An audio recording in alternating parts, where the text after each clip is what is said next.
Welcome to Time News Studios.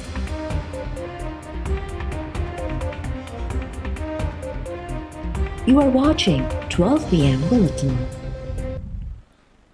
Governor house Lahore में पाकिस्तान ऐं बांग्लादेश जे cricket टीमुनि जे मान में आजाणे वारी तक़रीब। सदर आसिफ अली ज़रदारी ऐं PCB चेयरमैन मोहसिन नक़वीअ जी शिरकत। सदर आसिफ अली ज़रदारी चयो आहे त बांग्लादेशी क्रिकेट टीम सफ़ीर तौर पाकिस्तान जो सफ़र करे रही आहे। बांग्लादेश ऐं पाकिस्तान खे वेझो आणण लाइ वधीक कमु करण जी ज़रूरत आहे। अॼु जो नओं नसल धार थियण जे दर्द खे महसूसु नथो करे सघे। कंहिं बि तरीक़े सां असांखे इन दर्द जो अज़ालो करणो आहे। रांदि गॾियल राबतनि जो अहम ज़रियो आहे। बांग्लादेश क्रिकेट टीम आला मयार जे रांदि पेश करे रही आहे।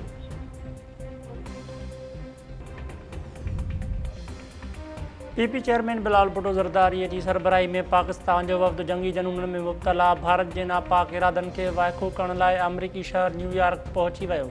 वफ़द 2 जून ताईं न्यूयॉर्क में तरसंदो ऐं मुख़्तलिफ़ अहम शख़्सियतुनि सां मुलाक़ात कंदो। पाकिस्तानी वफ़द गॾियल क़ौमुनि जे सेक्रेटरी जनरल असेंबली जे सदर ऐं सलामती काउंसिलनि जे मेंबरनि खे ख़िते जी सूरत हाल खां आगाह कंदो। PP चेयरमैन जी अॻुवाणीअ में वफ़द गैर वाबस्ता मुल्कनि जी तनज़ीम जे मेंबरनि सां बि मुलाक़ात कंदो ऐं OIC ग्रुप खे बि ब्रीफिंग ॾींदो। पाकिस्तानी वफ़द 3 जून खां 6 जून ताईं वाशिंगटन में तरसंदो, जिते अमरीकी अख़्तियारनि ऐं थिंक टैंक सां मुलाक़ातूं थींदियूं। वज़ीर आज़म भारतीय प्रोपेगेंडा जो जवाबु ॾियण लाइ अॻूणे परॾेही वज़ीर बिलाल भुट्टो ज़रदारीअ जी सरबराही में आला सतही वफ़द जोड़ियो हो, जेको आलमी बिरादरी ऐं दोस्त मुल्कनि खे हाणोकी छिकताण जे सबबनि ऐं पाकिस्तान जे मौक़िफ़ खां आगाह करे आलमी हिमायत हासिलु कंदो।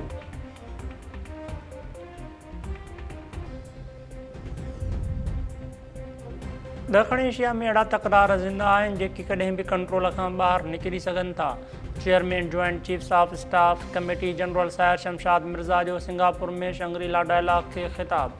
जनरल साहिर शमशाद मिर्ज़ा चयो त एशिया पैसिफिक 21वीं सदीअ जो जियोपॉलिटिकल कॉकपिट बणिजी चुको आहे।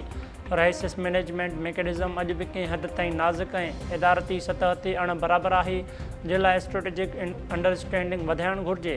जटरादार क्राइसिस मैनेजमेंट लाइ गॾियल बर्दाश्त, रेड लाइन जी पासदारी ऐं बराबरीअ जी ज़रूरत हूंदी आहे। अदम एतमाद जी फ़िज़ा में को बि मैकेनिज़म कमु नाहे कंदो। ॾखण एशिया में अणहल थियल तकरार कश्मीर मौजूदु आहे। अहिड़ा क़दम खणण जी ज़रूरत आहे जेके छिकताण जे ख़तरनि में कंहिं बि उबहम खे ख़तमु करे सघनि।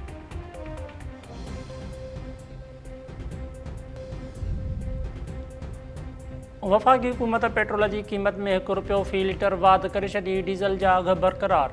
नाणे वारी वज़ारत पेट्रोलियम शयुनि जी नए क़ीमतुनि जी पधिराई जारी करे छॾी। पेट्रोल जी क़ीमत ₹1 वाधि बैदि ₹253.63 फ़ी लीटर थी वई। हाई स्पीड डीज़ल जी क़ीमत ₹254.64 फ़ी लीटर बरक़रार।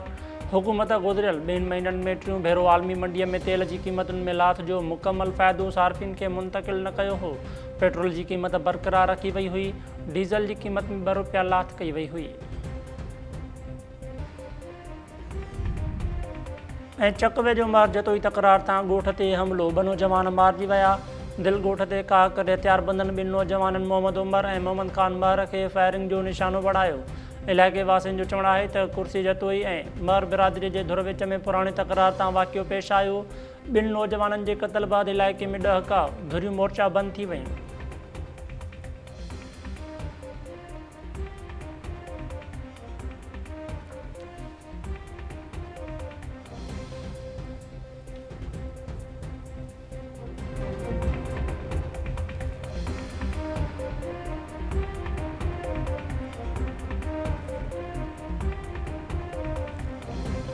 अस्सलाम वालेकुम नाज़रीन, टाइम न्यूज़ में भली कार आहियां। अब्दुल हकीम नारे जो हेडलाइन समझ ॾिठियूं। तफ़सीली ख़बरूं